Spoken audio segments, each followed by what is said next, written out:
Sei un allevatore o lavori in agricoltura? Coldiretti Nuoro Ogliastra ti ricorda che sono in fase di predisposizione le domande premio PAC 2025. Coldiretti è al tuo fianco per tutte le informazioni e la predisposizione della presa dati per le domande. Coldiretti Nuoro Ogliastra. Ti aspettiamo nelle sedi di Lanusei in Viale Marconi e a Ierzu in Corso Umberto.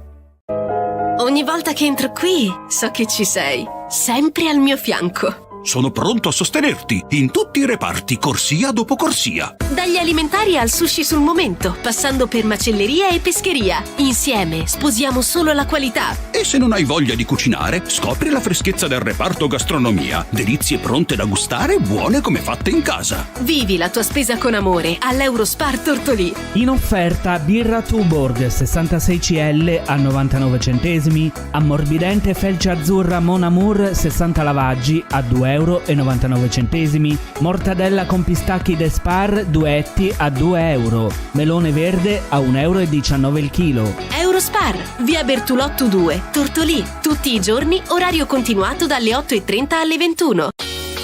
L'estate, il sole che bacia i capelli, il mare. Uff, i capelli. Oddio, i capelli. Basta!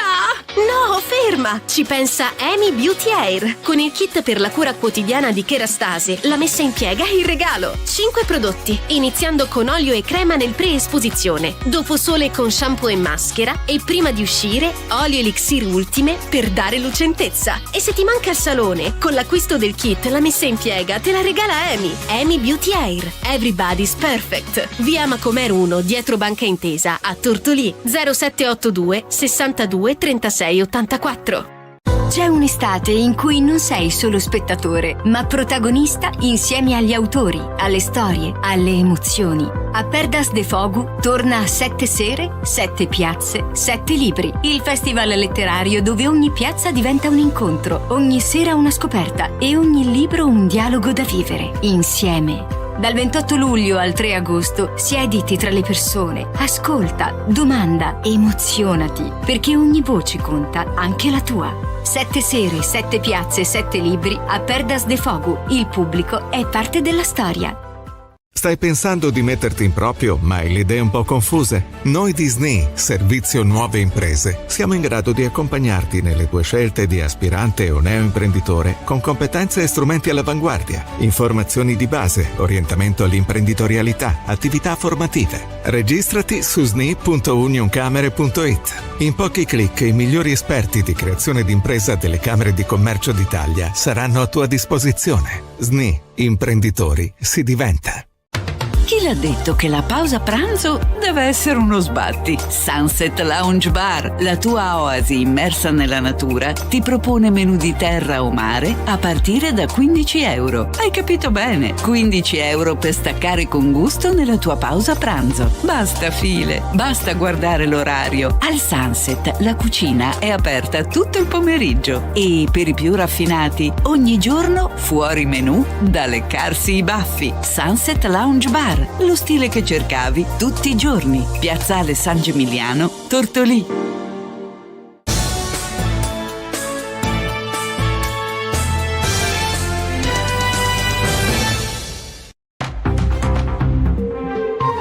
Buongiorno a tutti e a tutte da Federica Melis, ben trovati al secondo appuntamento della mattina con Stella Dice Che, con il nostro notiziario Le News dall'Ogliastra. Partiamo con una buona notizia perché ci sono appunto buone nuove per l'aeroporto di Tortolì, con un importante passo avanti per la riqualificazione dello scalo tortoliese con l'obiettivo di certificarlo come scalo di aviazione civile. La Regione Sardegna ha stanziato 3,5 milioni di euro per i lavori di riqualificazione della struttura, un passaggio decisivo per ottenere l'autorizzazione da parte di ENAC e aprire l'aeroporto appunto ai voli civili. L'obiettivo è quello di abilitare lo scalo non solo più all'aviazione generale, ma anche all'operatività di aeromobili commerciali da 80-100 posti. L'intervento prevede l'adeguamento della recinzione perimetrale, la sistemazione delle aree di manovra, l'adeguamento del deposito carburanti e degli impianti tecnici, la messa in sicurezza dell'aerostazione, il potenziamento potenziamento di sistemi antincendio e tutta una serie di operazioni indispensabili. A dare la notizia è stata l'assessore regionale ai trasporti Barbara Manca. L'aeroporto di Tortolì può finalmente entrare a far parte a pieno titolo della rete degli scali civili della Sardegna, accanto a Cagliari, Alghero e Olbia. Queste le sue parole. La riqualificazione potrà beneficiare del finanziamento disposto al 95% previsto per le regioni remote dell'Unione Europea, riducendo al minimo la quota di cofinanziamento richiesta al beneficiario, fissata al 5% a carico del consorzio industriale. In un altro contesto geografico simile, la misura sarebbe stata soggetta invece a una copertura pubblica del 75%. L'ultimo step sarà ora l'aggiornamento della convenzione con il consorzio industriale per rendere operativa l'erogazione dei fondi, un passaggio finale che sancisce il completamento di un iter complesso ma di rilievo strategico per il territorio ogliastrino, da anni in attesa di un'infrastruttura aeroportuale funzionante e all'altezza delle sue potenzialità economiche e turistiche. Queste le parole dell'assessorato.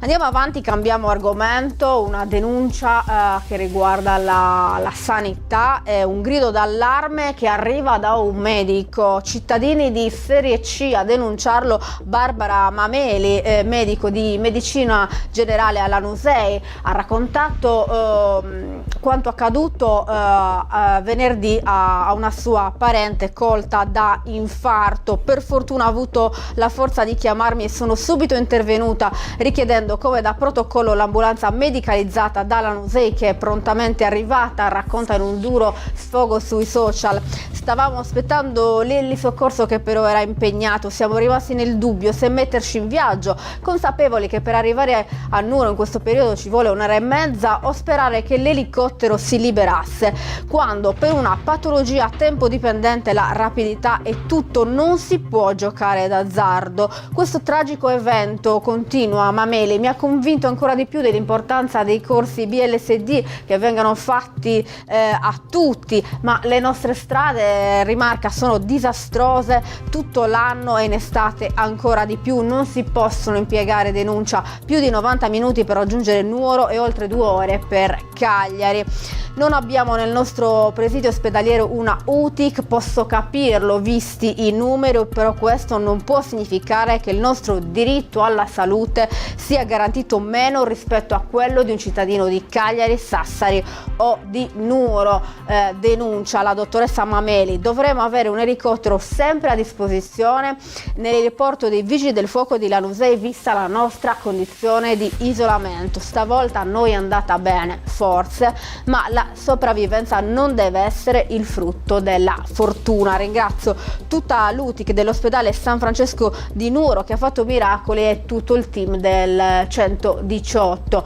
Questo è il duro sfogo raccontato ieri dalla dottoressa Mameli sui social, che ha collezionato ovviamente tante condivisioni e anche persone che si sono ritrovate purtroppo nella stessa situazione. Cambiamo decisamente argomento, parliamo di oleoturismo che in Ogliastra conquista visitatori da tutto il mondo, un fenomeno che sta prendendo sempre più piede negli ultimi anni, e lo sa bene proprio Giulia Mura, delegata regionale donne dell'olio, sommelier, titolare dell'oleificio Pelao nelle campagne tra Cardedu e Ierzo.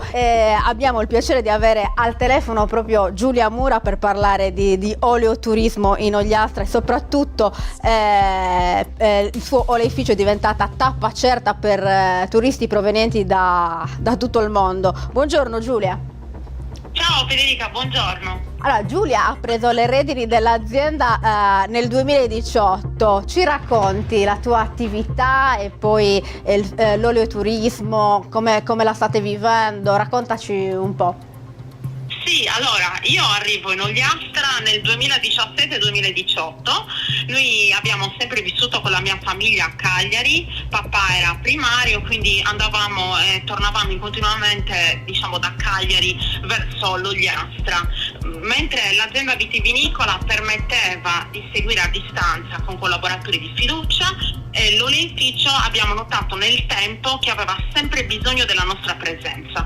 Quindi nel 2008 io lascio Cagliari, lascio avevo concluso gli studi universitari e mi sono immersa in questa avventura, considerando che io non avevo mai fatto questo tipo di lavoro. Mio padre ha preso e mi ha praticamente buttato in un oleificio, quindi io non sapevo niente. Mi sono documentata piano piano, ho avuto l'aiuto di molte associazioni, i frantoiani, le donne dell'olio, ho viaggiato molto, quindi piano piano ho iniziato a capire come far funzionare i macchinari. Poi grazie a mia mamma che lei proprio lavora nei campi, mio fratello che è enologo, quindi ho iniziato piano piano a approcciarmi a un nuovo mondo, perché sono passata dagli studi umanistici agli studi agrari praticamente.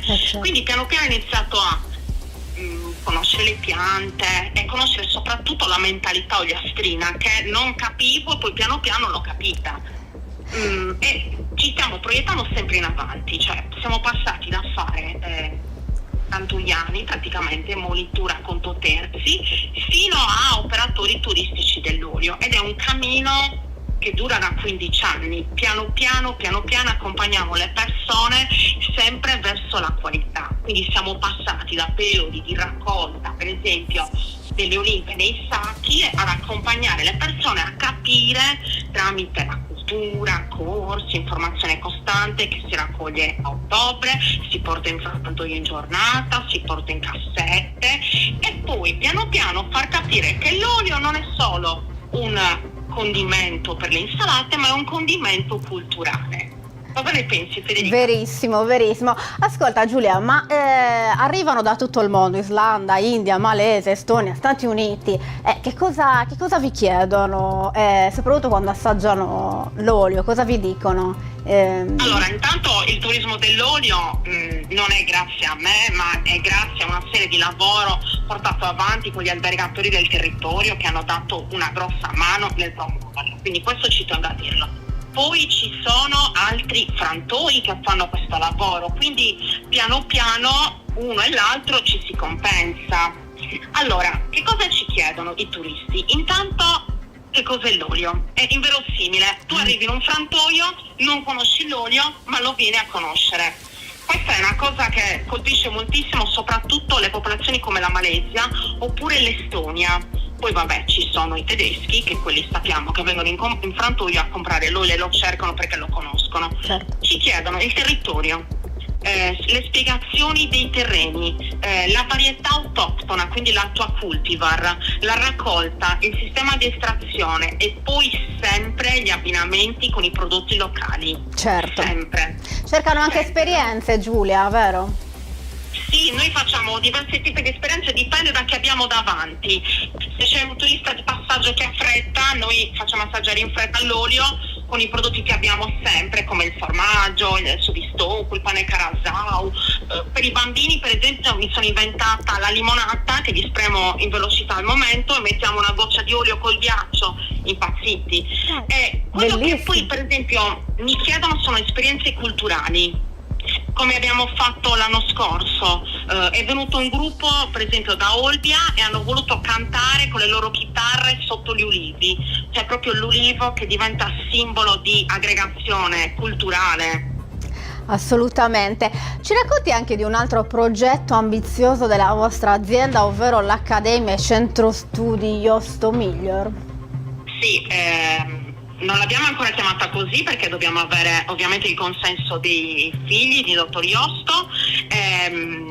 Nelle vecchie tenute di Josto, che papà ha rilevato tanti anni fa, c'era un vecchio casale ed era sempre un sogno di mio padre che non era mai riuscito a portare avanti. Sai, mettendo un po' le idee insieme anche con i miei fratelli, una sera abbiamo detto: ma perché non provare?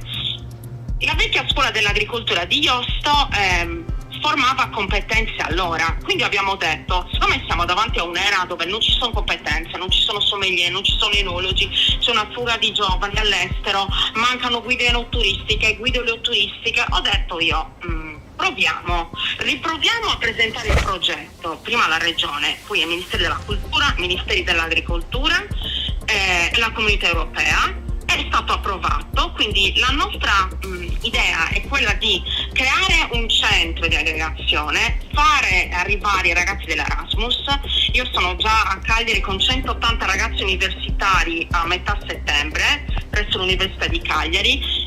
Io racconterò il territorio, il Canonau, il vino, perché ricordiamoci che il vino è di tutti, come l'olio, certo. È del territorio. Noi siamo ambasciatori, dobbiamo solo raccontarlo, indipendentemente che sia il mio, il tuo o di un'altra persona. Però questo territorio, secondo me, riesce a vivere facendo arrivare sempre più giovani, competenti, che poi saranno loro gli ambasciatori nel mondo.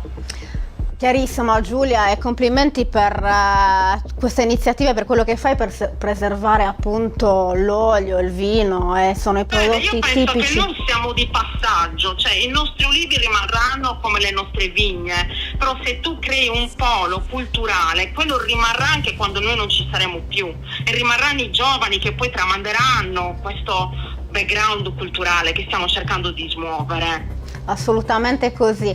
Grazie mille Giulia per il contributo, per essere stata con noi, aver raccontato la tua azienda e soprattutto insomma l'oro giallo ogliastrino e anche tutti i tuoi progetti. Soprattutto ai produttori dell'Ogliastra, e grazie ai frantoiani, a chi lo fa da generazioni. Noi siamo subentrati dopo, e grazie a chi lo fa e non abbandonerà questo lavoro. Grazie a te Giulia, buon lavoro. Ciao. Ecco, abbiamo appena sentito Giulia Mura, ci ha raccontato un po' del fenomeno dell'olioturismo e anche delle difficoltà comunque del settore, questi nuovi progetti appunto che vogliono coinvolgere i giovani per avvicinarsi a questo importantissimo settore. Noi andiamo avanti, ora ci spostiamo invece a Barisardo perché il 24 luglio alle 21 si terrà una serata a tema sull'altopiano di Teccu. Questo avverrà al centro servizio turistico in località San Marina per parlare degli studi in corso su un'area di grande interesse archeologico e naturalistico. Per l'occasione sarà presentato lo studio caratterizzazione del basalto di Teccu e relazione spaziale tra nuraghi e tombe dei giganti. Lo studio mira a comprendere il movimento di pietra da costruzione negli edifici nuragici dell'Ogliastra e gli aspetti dell'organizzazione dello spazio nel paesaggio delle comunità nuragiche. Spiegano: dal comune interverranno Luca Lai e Joseph Caputo della University of North Carolina, collaborano al progetto Michele Castoldi, Stefano Crispu e Dennis Ogburn. Sarà un'occasione per conoscere meglio quest'area di grande interesse scientifico e archeologico, approfondirne il valore del patrimonio archeologico e naturale del territorio, ma anche condividere idee e opinioni con gli studiosi. Chiudiamo con un evento, prosegue con successo la rassegna Incontri ravvicinati della compagnia teatrale Rosso Levante, stasera e domani, mercoledì 23 luglio alle 21:30 al Teatro Tenda San Francesco, 2 date per un nuovo spettacolo, Un Caligola di meno, esito del laboratorio annuale teatrale delle attrice, regista e cofondatrice di Rosso Levante Silvia Cattò, e sul palco ci saranno Daniela Marongio, Lucia Guiso, Rosanna Incrisse, Maria Grazia Lai, Giuseppina Mirigliani, Sara Melis, Marilena Mura, Marzio Orru, Annarella Scalas. Si tratta di un adattamento per 9 attrici del Caligola, pièce teatrale filosofica scritta e riscritta per oltre 20 anni da Albert Camus, un'opera che scuote un lungo grido di indignazione contro la morte, la malattia, la miseria e tutte le forme di saggezza o di accettazione. Questo è tutto per oggi con il nostro notiziario, ma torniamo come sempre domani mattina con la nostra rassegna stampa. Grazie per averci seguito e grazie alla regia di Roberta Loi.